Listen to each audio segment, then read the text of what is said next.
Amén, amén, amén. Damos gracias porque alabamos a un Dios que ya nos dio la victoria y sabemos que no importa lo que nosotros estamos viviendo ahora, no importa el problema por el cual usted está pasando en este momento, no importa el problema en sus relaciones, el problema en sus finanzas, su problema de salud, no importa lo que pase porque sabemos que en Cristo ya tenemos la victoria.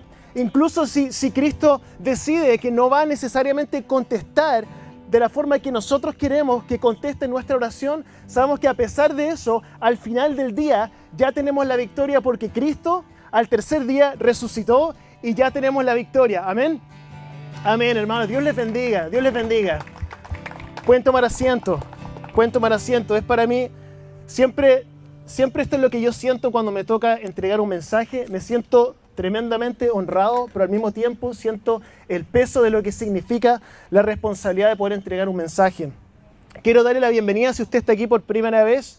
Creo que tenemos ahí un matrimonio que están aquí por primera vez. Dios les bendiga.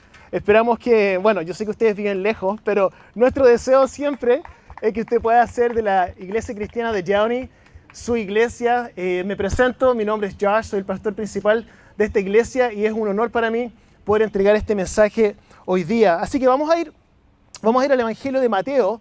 El Evangelio de Mateo, en el capítulo 11, vamos a encontrar uno de mis textos favoritos que dice así. Si usted tiene su Biblia, lo puede buscar. Si no, yo se lo voy a leer. Mateo 11, comenzando desde el versículo 28. Dice así. Dice, vengan a mí. Este es Cristo hablando. Vengan a mí todos ustedes que están cansados y agobiados, y yo les daré descanso.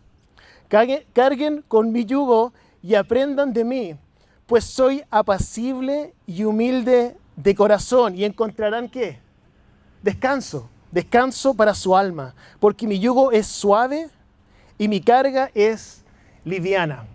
Hermanos y hermanas, quiero hoy día hablarles sobre este concepto. Quiero hablarle a usted sobre el concepto de la carga de la culpa.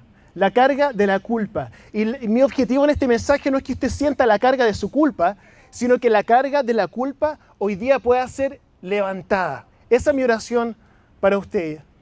He estado preparando este mensaje durante esta semana y yo siento que Dios me habló algo que yo espero que a usted le sirva también. Así que vamos a orar para que Dios nos hable. Señor Jesús, damos gracias por estos momentos que compartimos. Gracias, Señor, porque tú me das el privilegio de poder entregar este mensaje. Yo oro que puedas usarme siendo una persona completamente falible, siendo una persona pecadora, siendo una persona que necesita de tu gracia, que tú puedas ayudarme hoy día a poder entregar un mensaje que pueda a nosotros darnos esperanza y poder darnos un destello de quién eres tú, para poder acercarnos más a ti, Señor. Damos gracias por estos momentos, en el nombre de Jesús, y todos decimos juntos, amén, amén. Dios le bendiga. Bueno, estamos en una serie que se llama Iglesia Saludables, Iglesia Saludable. Y hemos estado hablando sobre qué es lo que significa para nosotros ser una iglesia saludable. Porque de la misma forma que el cuerpo humano necesita salud, necesitamos comer saludable, tratar de dormir suficiente, hacer ejercicio. Lo mismo es cierto para el cuerpo de Cristo. Primera de Corintios capítulo 12 habla sobre nosotros siendo el cuerpo de Cristo. Así que hay que hacer algunas cosas para nosotros poder ser saludables como iglesia. Ahora, es importante entender que cuando hablamos de la salud de la iglesia, no estamos hablando de la iglesia como una entidad externa a la cual nosotros tenemos que hacer algo aquí para que la iglesia sea saludable. La iglesia somos tú y yo. Entonces, cuando hablamos respecto a la salud espiritual de la iglesia, esta serie realmente se trata sobre ti y sobre mí. Entonces vamos a descubrir cosas que en nuestra propia vida espiritual necesitamos hacer para poder ser saludables espiritualmente. Y hemos estado hablando respecto a diferentes cosas dentro de esta serie. Hemos hablado sobre la oración, hemos hablado sobre la gratitud, hemos hablado sobre la gracia, sobre la esperanza, y hoy día quiero hablar sobre la culpa. Quiero hablar sobre el peso de la culpa y quiero hablar sobre esta idea de que nosotros podamos levantar este peso de la culpa que muchos de nosotros quizás tenemos. Quiero comenzar con una historia. Esta es la historia de una mujer, y esta mujer tenía 3 hijas. Y esta mujer fue a la cocina a preparar un pastel. Era un pastel de chocolate, un delicioso pastel de chocolate, lo puso en el horno, lo sacó, lo dejó que se enfriara un poco, le puso ¿cómo se llama? ¿Cómo se dice? ¿Betún? Betún. En Chile nosotros cuando decimos betún hablamos sobre lo que se le pone a los zapatos. Bueno, le puso frosting, ¿cierto? Para que todos sepamos lo que... Le puso el frosting y pasó el tiempo, como una hora después miró el pastel y el pastel tenía un mordisco que le habían sacado. Entonces llamó a su primera hija, le dijo, ¿tú le sacaste un mordisco al pastel? Ella dijo, no fui yo. Segunda hija, ven, ¿tú le sacaste un mordisco al pastel? No fui yo. Ok, tercera hija, entra la tercera hija y tenía pastel en toda la cara. Tenía detrás de las orejas, tenía betún por toda la boca. Y le dice a su hija, no podía casi aguantarse de la risa, pero le dice, ¿tú le sacaste un mordisco al pastel? Y ella dice, no fui yo. ¿Cómo no fuiste tú? Si lo hiciste, reconócelo. No fui yo. Él va y le saca un poco de betún de la cara y se lo muestra y le dice, mira, tienes betún, frosting en tu cara. ¿Tú fuiste o no? No, yo no fui. La mujer no podía aguantarse de la risa y cuando pienso en eso, pienso en nuestra culpa frente a Dios. Muchas veces nosotros queremos presentarnos ante Dios como que no tenemos ninguna culpa de ninguna cosa. Podemos decir, no, es que no está tan mal, no, es que Él es peor que yo, no, es que por lo menos yo no soy un asesino, ¿cierto? Entonces lo que yo hago no está tan mal y Cristo viene y nos dice, mira el betún que tienes en la cara, date cuenta que tienes la culpa. Entonces el objetivo de esta serie o de este mensaje de hoy día es que no es eliminar la culpa, sino que nosotros podamos reconocer que sí tenemos culpa, pero que no somos llamados a llevar el peso de nuestra culpa. Y esto es muy importante porque Romanos 3:23 dice que todos han pecado y han sido privados de la gloria de Dios. Romanos 6:23 dice que la paga del pecado es muerte, mientras que la dádiva de Dios es vida eterna en Cristo Jesús, Señor nuestro. Entonces quiero comenzar sobre esa base de que nosotros debemos reconocer ante Dios y reconocer ante nosotros también que ante la cruz de Cristo estamos todos en igualdad de condiciones, lo que significa que todos nos equivocamos, que todos somos pecadores, que todos tendemos hacia el egoísmo, que todos tendemos a ser egocéntricos, que muchos de nosotros buscamos nuestro bienestar antes que el bienestar del resto.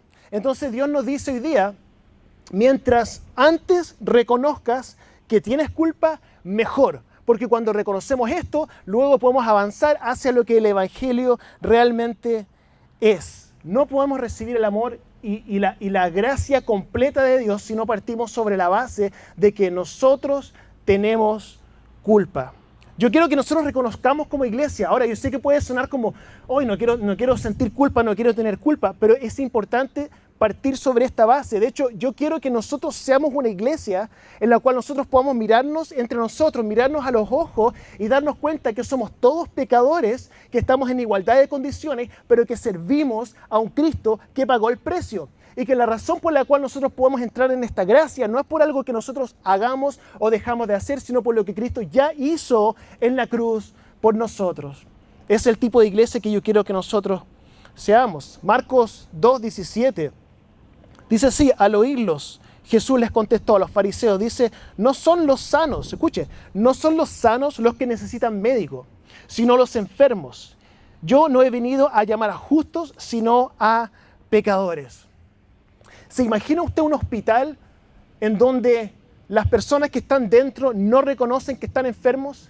Sería muy extraño, ¿no es cierto? Estamos en un hospital y yo tengo el brazo quebrado y tengo el brazo que me cuelga del hombro, ¿cierto? Y el doctor se le acerca y le dice, oiga, su brazo está quebrado. No, si está bien, no se preocupe, si no me duele tanto. Oiga, usted necesita medicamento, necesita ser sanado y la persona reconoce y está ahí. Entonces uno podría preguntarle, bueno, ¿qué está haciendo en el hospital entonces? Creo que lo mismo puede pasar con nosotros como iglesia. La iglesia no existe para ser un museo lleno de estatuas o de personas a las cuales nosotros debemos admirar por lo grandioso que son, sino que es un hospital lleno de personas enfermas que necesitan un médico y ese médico se llama Cristo. Es tan importante que nos presentemos a Él de esta forma y quiero que nosotros seamos ese tipo de iglesia. Entonces el llamado de hoy día es primeramente reconocer que necesitamos un médico. Y para mí este versículo me encanta. ¿Por qué? Porque Cristo dice que Él no vino por los sanos, sino que vino por los enfermos. Entonces, yo estoy enfermo. Yo tiendo hacia el pecado. Y ese versículo, ¿qué es lo que me está diciendo? Entonces Cristo vino por mí. Porque cuando yo reconozco que estoy enfermo, Cristo vino por ti. Vino por los que reconocemos que estamos enfermos. Y esto es tan importante que nosotros podamos entenderlo. Yo quiero ser parte de una iglesia en la que podamos mirarnos a los ojos y poder reconocer esto. Hermanos y hermanas, por favor no lo tome mal, pero yo estoy seguro que usted está luchando con un pecado. Estoy seguro. Estoy seguro que hay un pecado con el cual usted está luchando. 100%. ¿Y sabe por qué? Porque yo también. Yo también. Y eso nos pone a todos en igualdad de condiciones. El problema es que muchas veces no nos gusta reconocer el pecado, no nos gusta reconocer la culpa. ¿Por qué? Porque cuando uno siente culpa, hay algo que está asociado a la culpa y eso es la vergüenza. Sentimos vergüenza de nuestro pecado. Y cuando sentimos vergüenza de nuestro pecado, hacemos una de dos cosas. Uno, y quiero hablar de estas dos cosas hoy día. Cuando tenemos vergüenza, tendemos a hacer dos cosas. Una, ocultarlo, ocultar nuestra culpa.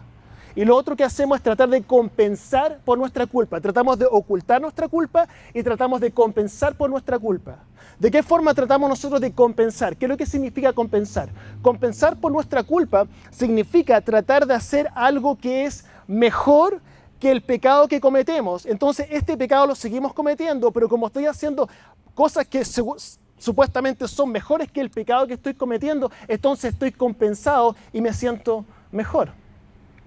Yo crecí como hijo de misionero en Chile. Y en Chile existen muchas vírgenes Marías que hacen diferentes cosas en diferentes iglesias. Y dentro del Quilpué donde nosotros vivíamos había una Virgen María que era parte de la iglesia que era la Virgen de los Vázquez. Y supuestamente la Virgen de los Vázquez de esa iglesia era una virgen que sanaba enfermedades, que quitaba culpa, que hacía todas estas cosas. Entonces, una vez al año había un peregrinaje que se hacía, que eran 15 millas de caminar, y algunas personas la caminaban, otros la caminaban de rodillas, otros la caminaban así como a lo militar, otros la caminaban cargando cruces, otros la caminaban pegándose latigazos. Y el resultado de eso era que supuestamente la persona por la cual ellos estaban orando, rezando, se iba a sanar, o que la culpa que las personas llevaban se iba a levantar. Terrible. Pero nosotros podemos ser críticos de eso y pensar que eso es absurdo, pero podemos nosotros sin quererlo caer en lo mismo. Yo crecí pensando que si yo me moría y había un pecado que yo no había confesado, que yo me iba al infierno. Yo pensaba que mi salvación estaba así como que una parte del día estaba salvo, pero si cometía un error y justo me moría, entonces me iba al infierno. Vivía con ese sentimiento de culpa, de siempre. Entonces yo siempre quería compensar, quería tratar de hacer algo bueno para que lo malo no se notara tanto y quizás al final del día me salvaba, pero así vivía. Y no es así como nosotros debemos vivir. Entonces ese es un lado, esa es la compensación que muchas veces nosotros hacemos por nuestra culpa, pero tenemos que recordarnos siempre, Romanos 8:1, por tanto dice, ya no hay ninguna condenación para los que están en Cristo Jesús. Y esa es la compensación. Y la compensación nunca va a levantar el peso de la culpa, porque nunca va a ser suficiente. Nunca va a ser suficiente para compensar por lo que nosotros hacemos, por eso que necesitamos a Cristo. Entonces eso es número 1. Número 2 es ocultar. Tratamos de ocultar nuestro pecado para que nadie se dé cuenta que nosotros estamos pecando. También crecí en un ambiente en el cual el pecado se ocultaba. Entonces había tanta presión dentro de la iglesia para poder ser una persona perfecta que cuando por ejemplo, alguien entraba por primera vez a la iglesia y veía que estaban todos perfectos, todos vestidos de punta en blanco, todos sonrientes. ¿Cómo estás? Bendecido, Señor. Entonces todo el mundo que entraba a la iglesia quería lo que estaban viendo, porque las personas estaban viviendo vidas perfectas, sin enfermedad, sin problemas económicos, y al parecer estaba todo perfecto. Entonces alguien entraba por primera vez a esa iglesia y él quería lo que estaba viendo.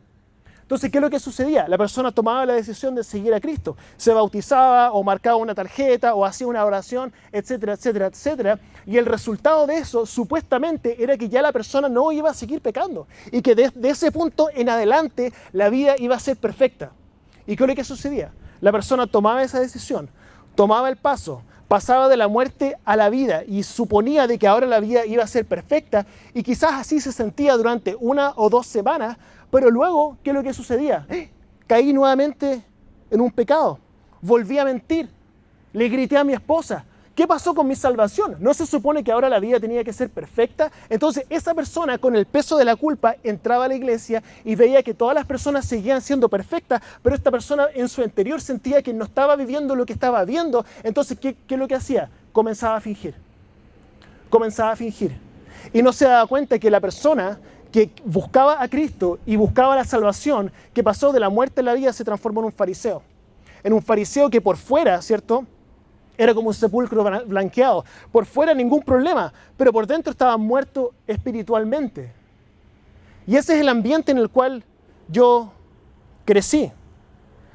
Y usted puede pensar eso y decir, bueno, pero es que ese no soy yo. Pero todos nosotros tenemos el peligro de poder caer dentro de esto. Entonces, por un lado, cuando hablamos de la culpa, porque todos tenemos culpa, tratamos de compensar por un lado, tratar de hacer algo bueno que es mejor que lo malo para poder compensar, y por otro lado está ocultar, que es simplemente esconderse dando una falsa imagen de que todo está perfecto. Hermanos y hermanas, ninguna de esas dos opciones le va a levantar el peso de la culpa, porque por dentro esa culpa no se va a ir. Entonces lo que le quiero hablar hoy día es que poder entregarle algo, recíbalo como un regalo, que a usted realmente creo que le va a ayudar a poder levantar esta culpa que usted siente. Y quiero aclarar algo. Yo pienso que el enemigo no quiere que usted escuche esto, porque el enemigo es un engañador. Y el enemigo lo que quiere es que usted lo confunda con otra persona. Porque el enemigo, usted sabe que no es que se presente vestido de rojo, con cuernos, ¿cierto?, y con un tridente. Él le gustaría que nosotros pensáramos que él es así, pero ese no es el enemigo. El enemigo es un engañador. Entonces él quiere confundirnos pensando que algo malo es realmente bueno. Le voy a dar un ejemplo. Y el enemigo no es creativo, porque siempre desde la creación, desde Adán y Eva, que ha hecho lo mismo. Es la misma estrategia. Es tratar de confundirnos. Cuando usted tiene un pecado, su pecado, el pecado, ¿cierto?, que usted quizás está luchando con la lujuria, quizás la mentira, el chisme, yo no sé cuál es su pecado. Pero hay un pecado ahí que es como que lo tienta. Y está el pecado, y imagínense que acá está el pecado. Entonces uno ve ese pecado, y el enemigo lo que le está diciendo es, ¿sabes qué? Eso no es tan malo. No es tan malo. Eso tú te lo mereces. Has trabajado tanto y eso no es tan malo. Y si tú lo haces, realmente no va a haber ninguna consecuencia porque no está tan mal. Entonces, ¿qué es lo que sucede? Tú vas y cometes el pecado. Y el mismo que te incentivaba a cometerlo se cambia de rol y ahora te empieza a acusar. Y te empieza a decir, ¿cómo pudiste hacer eso? Eres un pecador, te debería dar vergüenza, no has aprendido nada, no vales nada. ¿Y te haces llamar cristiano? Yo crecí creyendo que era Dios quien me condenaba. Y esto es tan importante porque es posible que alguno de ustedes piense lo mismo también. Que quizás es Dios quien a usted lo está condenando. Que cuando usted comete el pecado y después siente culpa, que ese es Dios tratando de que usted se sienta culpable. Yo quiero decirle hoy día que esa culpa no viene de Dios. Romanos 8:1 nuevamente, por tanto no hay ninguna condenación para los que están unidos a Cristo Jesús. ¿Qué es lo que hace Cristo con la mujer sorprendida en adulterio? Es muy importante entender lo que Cristo hizo con esta mujer, porque lo que se asumía era de que ella tenía que pagar la culpa. Entonces todas las personas que estaban tratando de apedrearla, lo que se estaban fijando era en el exterior, en el pecado, en lo que la mujer sorprendida en adulterio había cometido. Y eso es lo que a ellos los impulsaba a condenarla. Pero ¿qué es lo que Cristo dice? Dice, el que esté libre de pecado, que tire la primera piedra. En otras palabras, somos todos iguales. Somos todos iguales. Ante la cruz de Cristo, ustedes los fariseos se paran en igualdad de condiciones que la mujer sorprendida en adulterio. ¿Quién de ustedes no ha pecado? Entonces empezaron a caer las piedras. ¿Y qué es lo que hace Cristo? Cristo no se identifica con el pecado de la persona, sino que se identifica con la identidad de la persona. ¿Qué es lo que le dice? Le dice, ve y no peques más. En el fondo, esto ya no tienes que vivir de esta forma. Esto ya no eres tú. Tu identidad ya no está en esta vida que tú estás llevando. La invita a una vida de libertad. No libertad para pecar, sino que libertad del pecado, que es la verdadera libertad. 2 Corintios 5:21 dice, esto es lo que Cristo hizo por nosotros. Dice, al que no cometió pecado alguno, Cristo, por nosotros Dios lo trató como pecador para que en él recibiéramos la justicia de Dios. Cuando nosotros insistimos en llevar la culpa, es casi como que le estamos diciendo a Cristo, necesitas ayuda. Tu sacrificio no fue suficiente.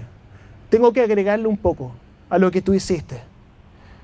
Y yo espero que esa carga se pueda levantar hoy día. Esa es mi oración para hoy día, para todos ustedes, para mí también.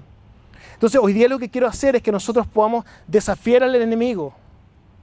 Y lo vamos a hacer a través de dejar de tratar de compensar por nuestra culpa. Vamos a dejar de tratar de compensar por nuestra culpa y vamos a dejar de ocultar nuestra culpa. Y vamos a reemplazar la palabra culpa, escucha esto, vamos a reemplazar desde hoy día la palabra culpa por otra palabra. Vamos a reemplazar, y esta palabra, por la cual vamos a reemplazar la palabra culpa, esta palabra lo va a dejar libre para usted poder vivir su vida de la forma en que Cristo quiere que usted la viva. Vamos a reemplazar entonces la palabra culpa por la palabra convicción.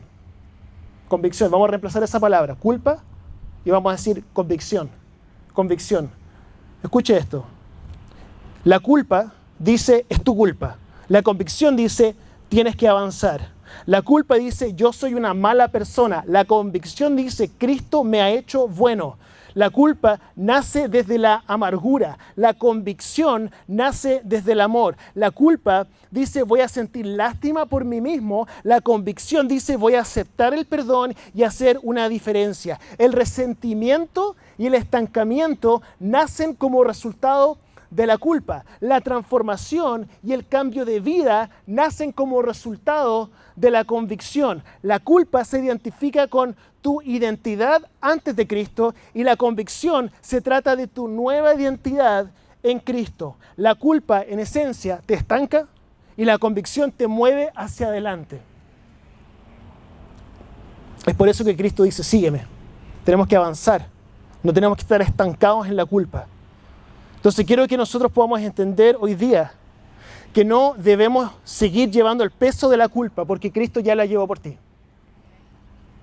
Y quiero que abraces la convicción de que ya no eres esa persona, que ahora tienes una nueva identidad y que ya no tenemos que vivir así. Esto es tan importante. Quiero terminar con esto. ¿Usted alguna vez ha visto una persona que se quedó en el pasado?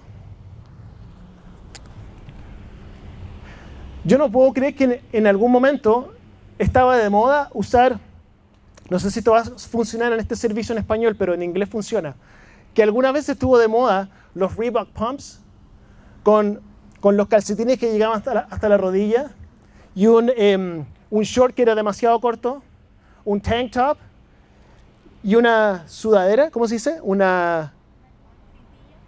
cintillo. Eso estuvo de moda en los 80. Y hay gente que se viste así hoy día. Si yo veo a alguien vestido así hoy día, yo llamo a la policía.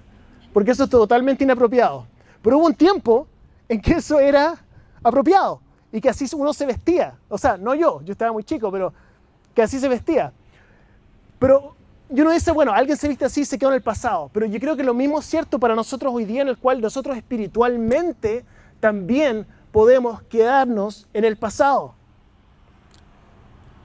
Efesios 5:8 dice, porque ustedes antes eran oscuridad, pero ahora son luz en el Señor. Vivan como hijos de luz. Ya no estamos en la oscuridad, ya no hay culpa, ya no hay condenación.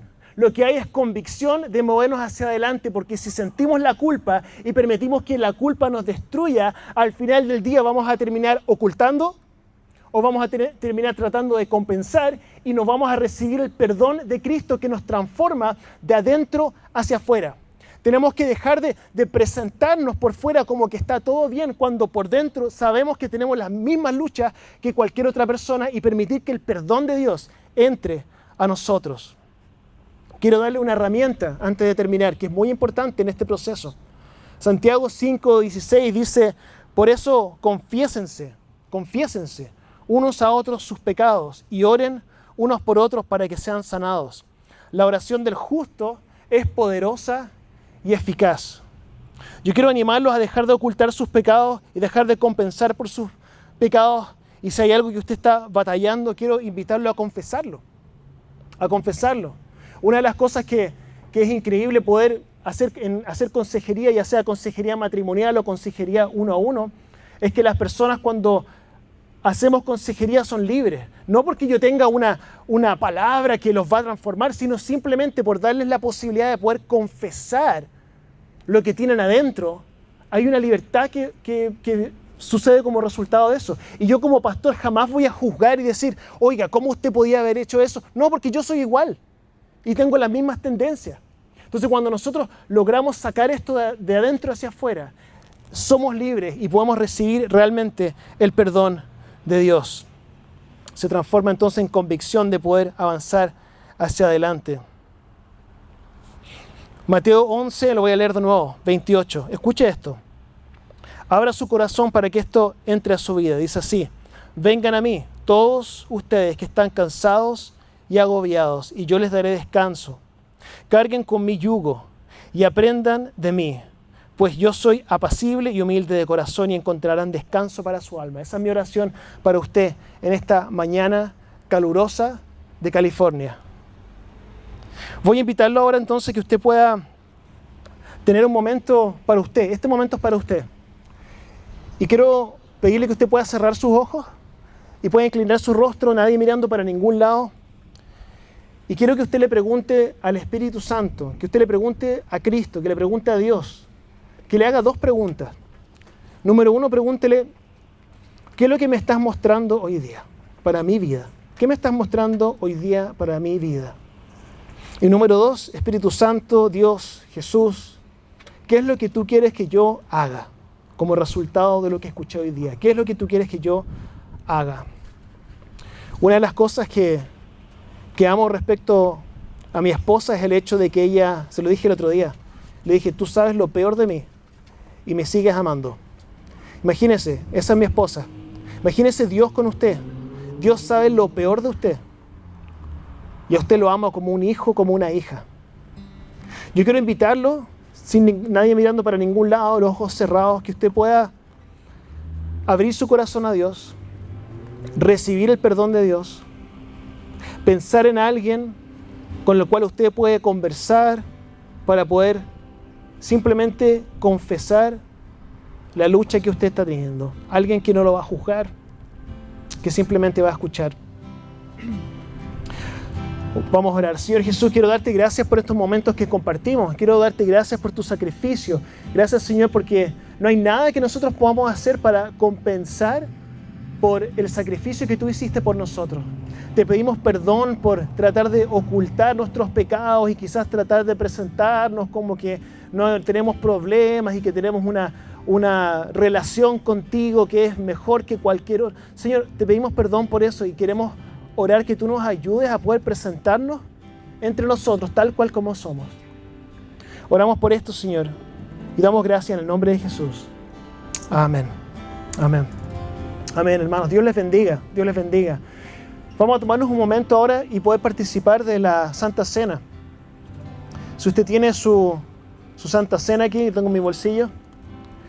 Tenemos dos elementos. Tenemos el pan y tenemos el jugo de uva.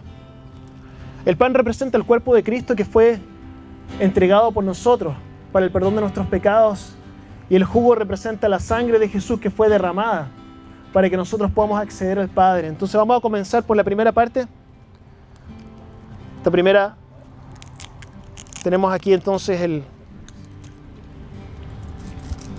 tenemos el cuerpo de Cristo.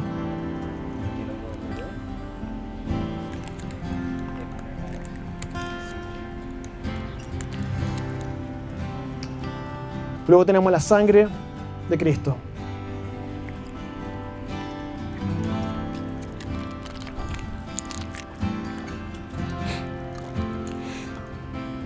Señor Jesús, nosotros nos presentamos ante ti en esta mañana tal cual como somos. No nos podemos esconder de ti. Tú nos creaste, conoces nuestros pensamientos, conoces nuestra intimidad, conoces nuestras debilidades, conoces nuestras inseguridades, conoces nuestros dolores, conoces nuestros errores, conoces todo lo que nosotros consideramos que es algo negativo y quizás algo digno de ser ocultado. Queremos, Señor, darte las gracias porque el sacrificio que tú hiciste por nosotros ya pagó por todo. Pagó por todos nuestros pecados, pagó por todas nuestras inseguridades, pagó por todos nuestros errores, pagó por todas nuestras falencias, pagó por todos nuestros pecados, por todo. Y damos gracias porque hoy día nosotros podemos recordar eso a través de tu sangre que fue derramada y tu cuerpo que fue partido por nosotros. Accedemos a esta salvación, accedemos a este perdón nuevamente en esta mañana. Y ayúdanos, Señor, a poder levantar el peso de la culpa y reemplazar la culpa que nos estanca por la convicción que nos hace movernos hacia adelante. Oramos esto y te damos las gracias en el nombre de Jesús. Amén.